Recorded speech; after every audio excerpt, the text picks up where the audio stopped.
Excellency. Ọlọ́run ọba ṣe aṣojú náà wà tẹ̀sí sókè tẹ̀sí ní.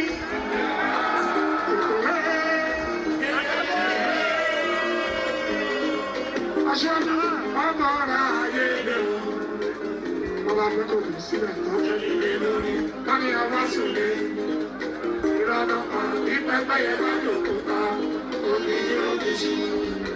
Òní ajá ọba lọ́lẹ̀ kò ní kó ká. Kí ló ń bá wọn jà?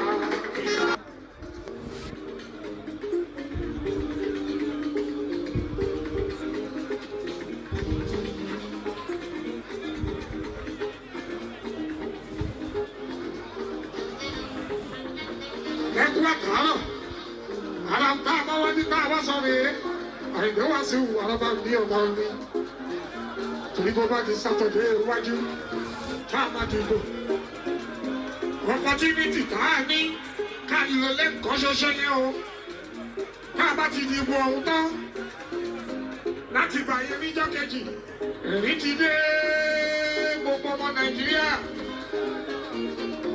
torí ẹni tó mọ̀nà ló yẹ ká tẹ̀lé akọ̀ǹbíyà á dé mọ̀nà ìṣíwájú.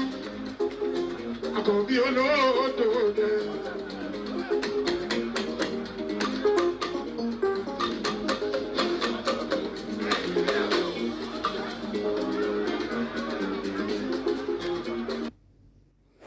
Ìdílé yìí, òun ló dá síwájú lógún. Torí bó bá ń sọ̀rọ̀ youth, àwọn náà ló lè ní, àwọn náà ló lọ́la.